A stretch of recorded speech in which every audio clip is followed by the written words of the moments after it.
मुरली मनोहर नंद लाला भजु गिरिधर गोविंद गोपाला भजु गिरिधर गोविंद गोपाला भजो मुरली मनोहर नंद लाला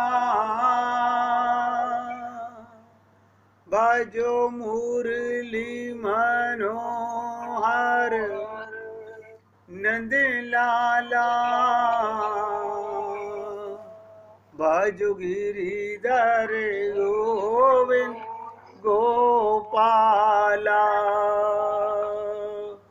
भजो गिरिधर गोविंद गोपाला।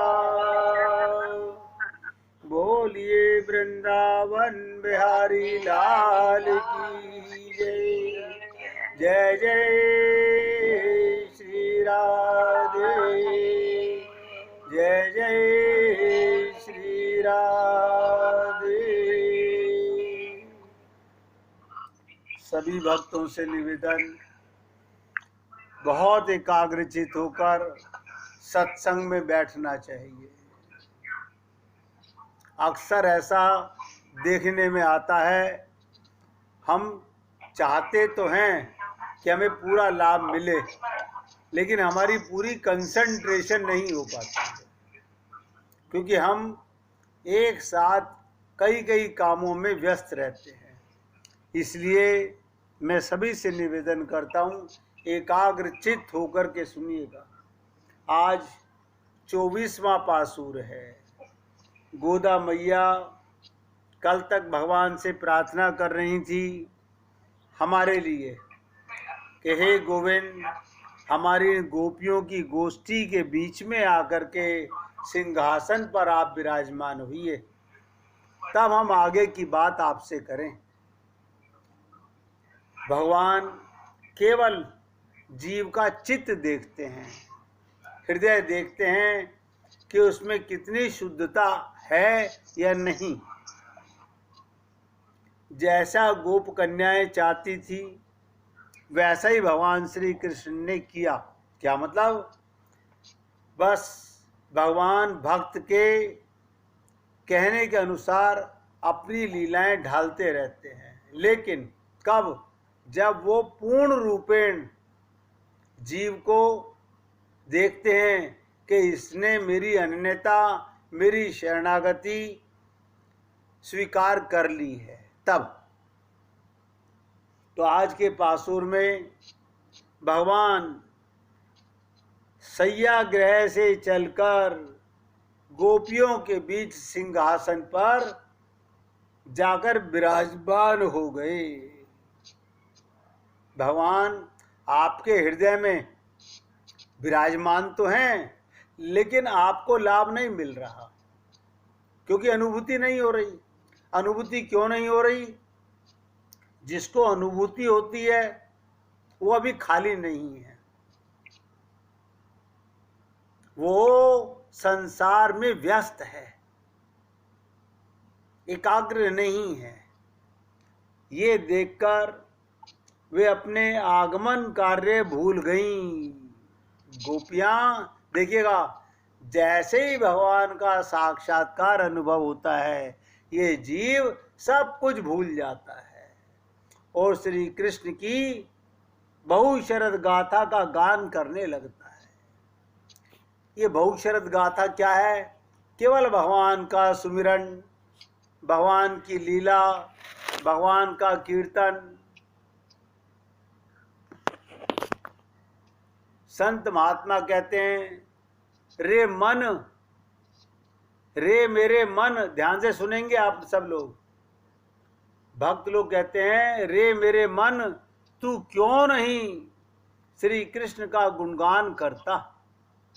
अनंत बार अनंत योनियों में जन्म लेने के लेकर हम भटकते रहे। इस बार कैसी अद्भुत कृपा तुझ पर, जो ये मानव देह मिला।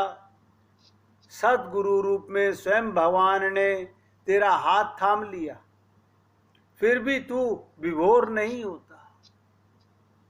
तू कैसा अधम है। ये मन से बातें करनी, अपने मन को धिक्कारिए। कह रहे मूर्ख मन, ये मौका था भगवान को पाने का, फिर भी तू विभोर नहीं होता। तू कैसा अधम है, इतनी बड़ी कृपा को यूं ही भुला दे रहा है। लापरवाही कर अनमोल जीवन नष्ट कर रहा है। एक तरफ तो हम लोग कहते हैं ये चोला बड़ा अनमोल, अनमोल तो हुआ, लेकिन उससे तुमने पाया क्या? मनुष्य शरीर तो हमें मिला, लेकिन जिसके लिए भगवान ने ये कृपा करके मानव चोला दिया, वो प्रभु नहीं मिले। तो लापरवाही करके अनमोल जीवन नष्ट कर रहा है। फिर कहो अरे मन, सदगुरु के वचनों को याद करके, ये संसार स्वार्थ का है,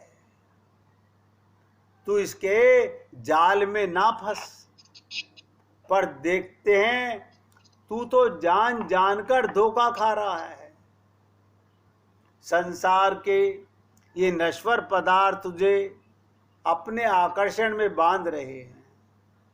इन सांसारिक पदार्थों के लिए तू ये अनमोल जीवन नष्ट कर रहा है। जरा इन आसपास भटकते ध्यान दीजिएगा, पशु पक्षियों को देखिए। और आप हम लोग रोज देखते हैं, पशुओं को भी देखते हैं, पक्षियों को भी देखते हैं, कुकर सूकर को भी देखते हैं। क्या नहीं सोचते कि तेरी क्या गति होने वाली है? ये शरीर छिना नहीं। जरा इन आसपास भटकते हुए को देख के सोचो, क्या तू इनकी गति में जाना चाहता है? इसलिए रे मन सावधान हो, अब भी समय है। इस भ्रम से बाहर निकल। संसारी संबंधों के प्रति अपने कर्तव्यों का निर्वाह अवश्य करो। ध्यान से सुनो, जो सांसारिक रिश्तेदारों के प्रति अपने कर्तव्यों का निर्वाह अवश्य करो, पर उसमें बंधो मत। क्यों? ये सारे संबंध संसार के अनित्य हैं, अनित्य हैं। जरा शरीर को आत्मा ने छोड़ा, ये देखकर जो तेरी ओर चले आ रहे हैं समझ जा। इसलिए रे मन, तुझे ये मनमानी ही अच्छी लगती है। मैं जानता हूं विषय वासना में ही तुझे सुख मिलता है, पर ये सच्चा सुख नहीं है। विषयों का सुख सच्चा सुख नहीं है। फिर अपने मन से कहो अरे मन, तू जानता है, तभी तो तूने सदगुरु की खोज की। ध्यान दीजिएगा, हम डॉक्टर के पास कब जाते हैं? जब शरीर में रोग होता है। हम गुरु के पास कब जाते हैं? जब मन में रोग होता है। उन्हें पाकर ना खो, वो अनमोल पारस तेरे हाथ लगा है, उसका पूरा लाभ उठा। तू उनसे मिल जा, कुछ भी दूर ना रख, पूर्ण समर्पण कर दे। यही मूल राज है। शरणागति, समर्पण, आश्रित होना। तू सोना बन जा रे मन, रे मेरे मन, बस ये एक बात मेरी मान ले। क्या? ये अवसर बार बार नहीं मिलेगा। देख, एक क्षण भंगुर जीवन भी अब जा रहा है, पता नहीं और कितने दिन कितने पल रह गया है। इन्हें व्यर्थ ना गंवाओ। प्यारे श्याम सुंदर का स्मरण कर, सदगुरु का स्मरण कर और उन्हें अपने आंसुओं का उपहार, देखिएगा कितनी विचित्र बात है। भगवान को अगर कुछ देना चाहते हो तो उनको आंसुओं का उपहार दीजिए। पुकारो रोके गोविंद राधे, न भूलो मन पल छीन आधे। सदगुरु का स्मरण कर, आंसुओं का उपहार देकर अपना बना ले। भगवान आंसू के मोल पे बिक जाते हैं। और शीघ्रता कर, देर मत कर, सोच मत, विचार मत कर। अब भी चाहेगा तो उन्हें पालेगा, क्योंकि भगवान का उद्घोष है अंत मति सो गति। अंतिम क्षण भी अगर कोई मेरी शरणागति में आ जाता है तो मैं उसका कल्याण कर देता हूं। तो यहां सारी गोपियां गोदा जी के साथ बैठकर जब भगवान श्री कृष्ण उनके बीच सिंहासन पर आकर बैठ गए तो भगवान का सब भूल गई हमें क्या चाहिए। अरे जो मिल गया वही चाहिए, और क्या चाहिए। भगवान से क्या मांगोगे। अगर भगवान मिल गए, भगवान की अनुभूति हो गई तो सारा जंजाल अपने आप मिट गया। अब उनके मन में उनके दर्शन करने के बाद केवल मंगल शासन करना, कीर्तन करना, उनकी लीलाओं का गुणगान करना, केवल यही मन कहता है। इनके दिव्य सौंदर्य, इनके दिव्य गुणों का मंगल गान करते रहो। देखिएगा महाबली राजा जब देवताओं का सर्वस्व अपहरण कर लिया और त्रिलोक का राजा बन बैठा, भक्त प्रहलाद का पोता, ग्रैंडसन, तीनों लोगों का मालिक बन बैठा, तब उसे यह अभिमान हो गया कि मेरे समान विश्व में अब कोई बलवान वैभवशाली नहीं है। तो गोदा जी कहती हैं, हे भगवान, उन देवगणों के दुख काल में आपने वामन अवतार लेकर उन देवताओं का दुख मिटाने के लिए प्रभु आपने वामन अवतार लेकर बलि के अभिमान को चूर किया था। और बलि ने विषाद परिमित भूमि का दान देकर उसे बांधकर सुतल में भेज दिया। भगवान ने भूमि नापते समय, हे प्रभु, आपने त्रिलोक के सभी जीवों को अपने श्री चरणों की रज का दान किया था। जब पूरी पृथ्वी नाप ली, इसका मतलब ये पूरी पृथ्वी भगवान के चरणों से ढक गई। हम नहीं समझ पाते। उसी बलि के समान भगवान को याद दिला रही हैं गोपियां कि रास मंडल में भी जैसे बलि के साथ आपने किया, उसी प्रकार आपने रास मंडल में भी, जब हम गोप कन्याओं को यह अभिमान हो गया कि हमारे समान काम कला कुशल रूप गुण संपन्न कोई नहीं है, क्यों, भगवान हमको हम नचा रही हैं और हम परम सौभाग्यवती रमणी शिरोमणि हैं। उसमें आपने अंतर ध्यान होकर हमारे अभिमान को नष्ट किया था। छोटी सी बात समझ लीजिएगा, भगवान की अनुभूति क्यों नहीं हो रही, क्योंकि अभी अभी हमारे मन में अभिमान है। हम सबके मन में अभिमान है, दिखता नहीं है। कोई किसी से पूछो तो कहेगा ना ना, मुझे तो कोई अभिमान नहीं है, मुझे तो कोई अहंकार नहीं है। अगर अहम नहीं है, मैं नहीं है, तो भगवान है। ना नजर आने का कारण ही यही है। और गोपियां कहती हैं, और जब हम आपके दर्शनों के लिए रोने लगी। देखिएगा, अब गोपियों की भक्ति भी नहीं समझना चाहते, रोने में कोई पैसा भी खर्च नहीं हो रहा, रोने में तो केवल व्याकुलता चाहिए भगवान के चरणों की, भगवान के मिलन की।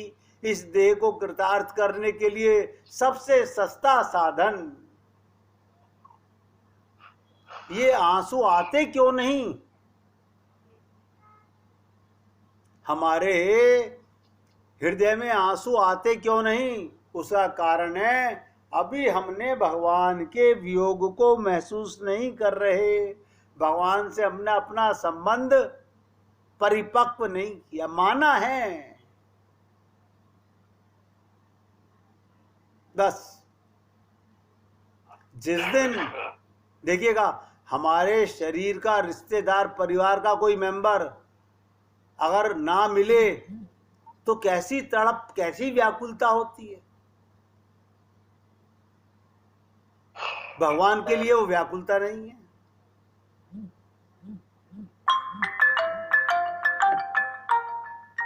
तो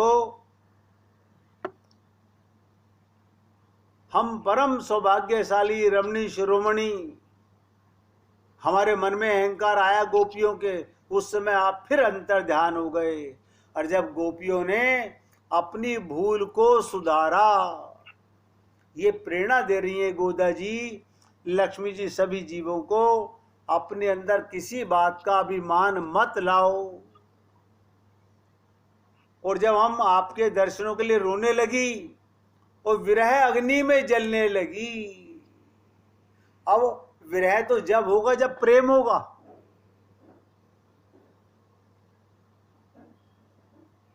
विरह तो तभी होगा जब प्रेम होगा।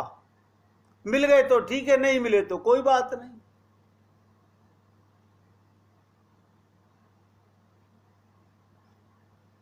बस भगवान रोने को और विरह को बर्दाश्त नहीं करते भक्त के। आपने परम मनोहर, भुवन मोहन, परम सुंदर मनमथ रूप के दर्शन कराए, हमारे लिए श्री चरण रज का दान किया।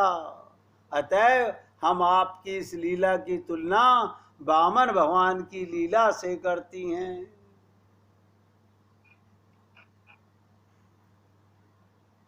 जब भगवान की अनुभूति होने लगे, देखिएगा जैसे आप और हम लोग सारा दिन संसार की चर्चा करते हैं, परिवार की चर्चा करते हैं, मना करने के बाद भी करते हैं। कोई कितना ही मना करे हमसे रहा नहीं जाता, हमें आदत है, हम उसके बिना रह नहीं सकते। उसका कारण क्या है? हमने उनके साथ अपना संबंध माना हुआ है, और जिसके साथ संबंध नित्य है उसको भुलाया हुआ है। तो गोदा जी कहती हैं कि लक्ष्मी जी आदि स्वामिनी आपसे अति कोमल श्री चरणों का पुष्प स्पर्श के समान स्पर्श करती हुई शंका करती हैं कि आपको कष्ट तो नहीं होता है। ऐसे सुकोमल चरणों से आपने समस्त ब्रह्मांड की भूमि, जिसमें अनेक कंटका, कीर्ण, वन, पर्वत, सरोवर, झील, जंगल, झाड़ भरे हुए हैं, नाप डाले। भगवान की सुकोमलता की बात कर रही हैं गोपियां। प्रभु के चरण कितने सुकोमल हैं।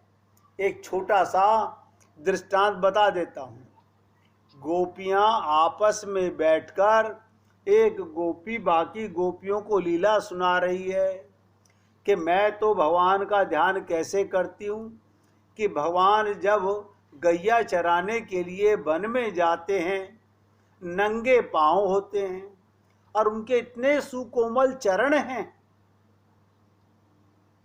मुझे बार बार ये सोचकर रोना आता है कि प्रभु आपके इतने सुकोमल चरण। अब मैं सोचती हूँ कि मेरे पास तो कुछ और है नहीं, इतना सुकोमल जिससे मैं आपके सुकोमल चरणों को आराम दूं।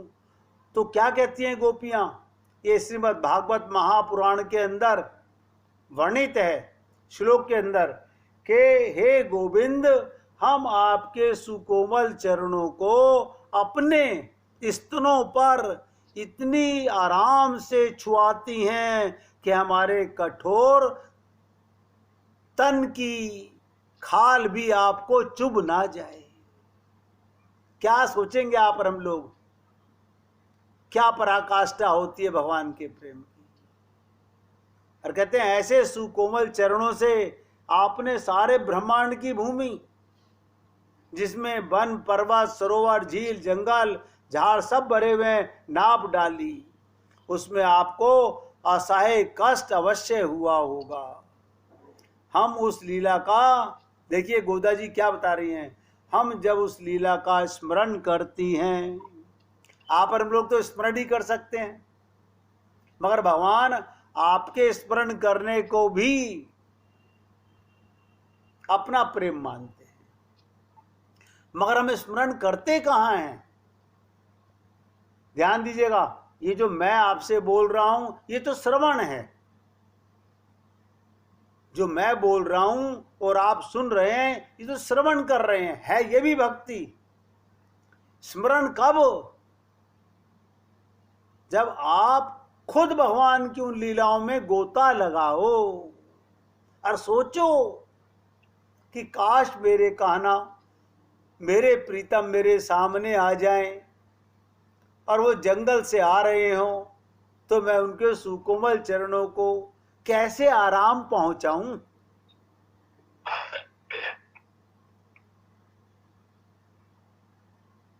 तो गोदा जी कहती हैं हम यही स्मरण करती हैं, तब हृदय कांप उठता है हमारा।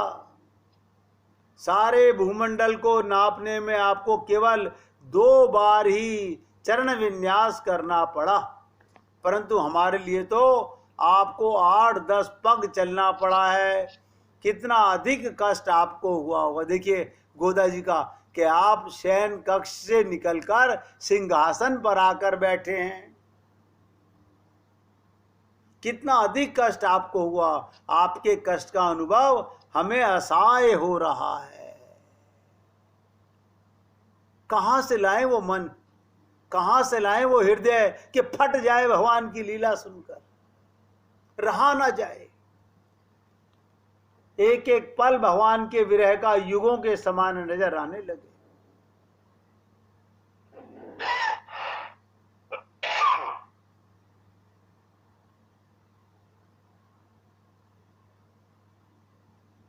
कहते हैं और आपने जब सारी पृथ्वी को नापा प्रभु, तो प्रयोजनानंतर परायण इंद्र को त्रिलोकी का राज्य देकर चले गए।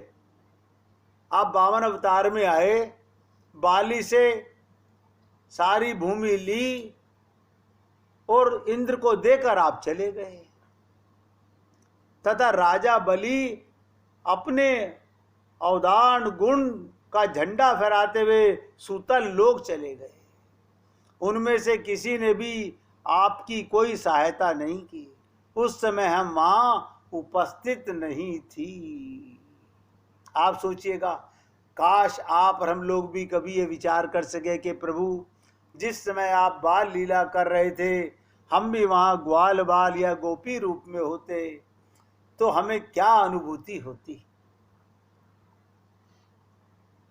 गोदा जी कहती हैं हम वहां नहीं थी। उस कमी को पूरा करने के लिए आज हम आपके चरणों का मंगल शासन करना चाहती हैं। भगवान कहते हैं जब आंख खुले तब सवेरा, जब मुझसे संबंध स्थापित कर लो, मैं तुम्हारे सामने आने को तैयार हूं। लेकिन भगवान ने ये जो एक शर्त लगा दी कि माम एकम शरणम ब्रज, सब संसार के संबंध हटाकर मन में मुझे लाओ। माम एकम, आपके सुकोमल चरणों की कांति शोभा की सदा रक्षा हो, यही हम चाहती हैं। श्री चरणों का सदा मंगल हो, सदा मंगल हो। देखिएगा, ये मंगल कामना करना भगवान के लिए कैसे होगा? जब आपके मन में भगवान के प्रति